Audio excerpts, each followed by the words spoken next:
Okay, so the FA Cup second round continues. Wealdstone were playing Wycombe Wanderers. Now, Wycombe, top of League One, Wealdstone playing in the National League. Of course, Wealdstone is more better known and more famously known for the Wealdstone Raider, their most famous fan that went viral and continues to go viral even now.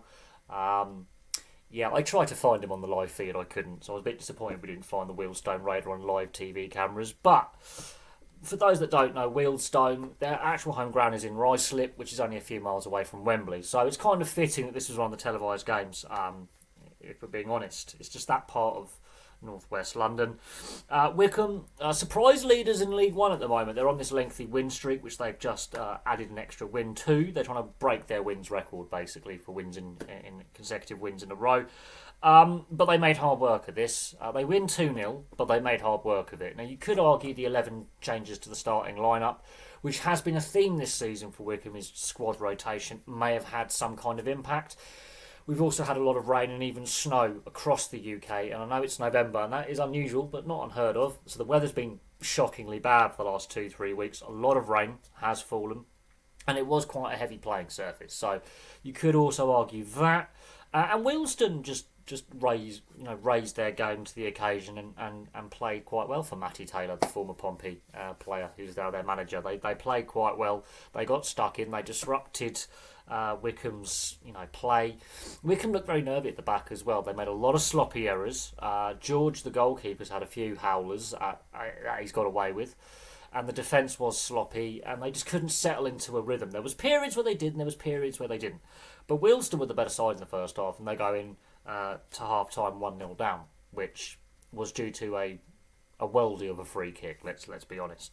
Wealdstone could have been leading by 2 or 3 at half-time. And there was some nervy defending. And Wealdstone, you can see the difference in a League One side to a National League side in quality of finishing and maybe fitness levels, because Wealdstone are still one of the few part-time clubs that are semi-professional in the National League, much like Gainsborough last night, who are also a part-time club. Wealdstone are still one of the higher-ranked non-league clubs that are still part-time status. And I think that did tell at periods with some of the quality and some of the finishing. However, they really made Wycombe work for this. They had multiple opportunities before Wycombe scored.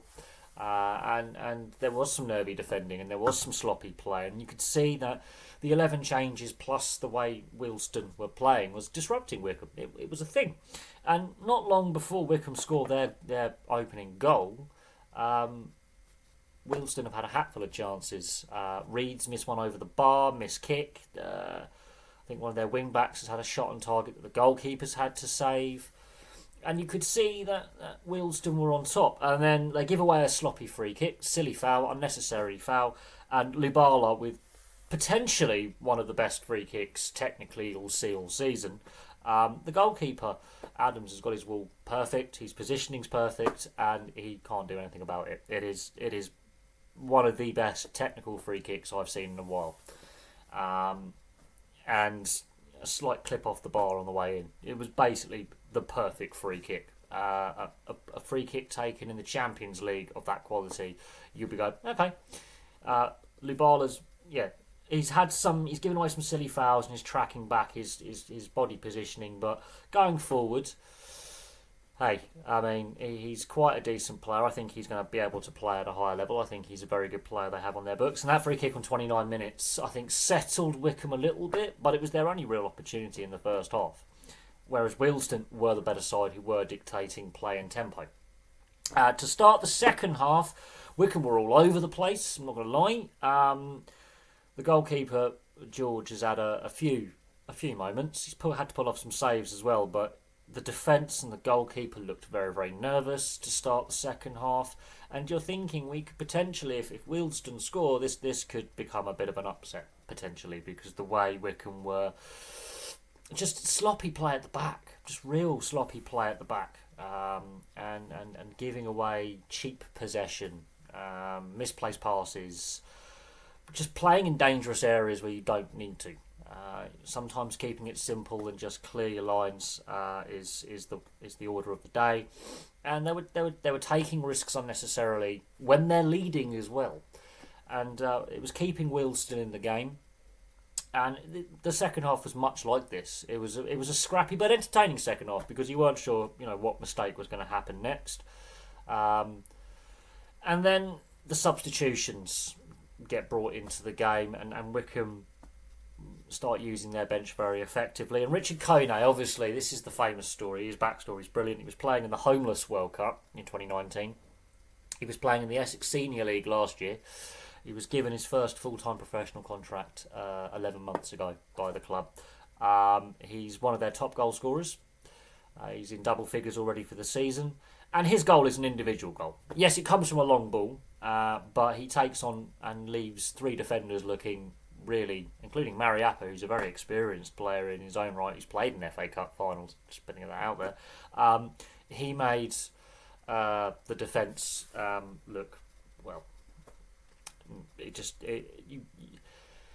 was good. That was an individual run, I think, is the best way to describe it. The finish is brilliant, and he was only on the pitch for a handful of minutes. They've introduced him to, spice up the attack a little bit, try and get that second goal. He does that towards the end on 84 minutes, and it's possibly the best bit of play in the game. And it does come from a long ball, yes, but he takes on and leaves three defenders on their arse, basically.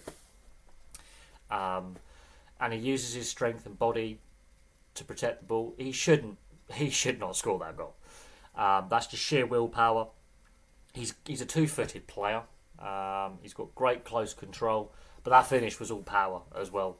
He blasted that into the back of the net. He made sure that goal was scored, and it gives a comfortable scoreline to Wycombe, who I think laboured at times in this game. Wealdstone, for their part, I think gave it a fair crack, but just you could see that finishing quality with Lubala's free kick and Kone's goal. You can see the difference in what a full-time professional football league setup is and a semi-pro part-time setup with the non-league is. You could see that today. Thankfully, the weather wasn't as bad as last night's game, where it did rain throughout the game, and that made it a very heavy playing surface. But there has been a lot of rain. It was a heavy playing surface, which held up reasonably well, considering it's a non-league ground. It did hold up quite well considering the facilities, as I say, but Wycombe did make hard work of that. But their winning streak continues, and you could question the 11 changes to the starting lineup, but they've been doing that regularly this season. It paid off today, but another day it might not have.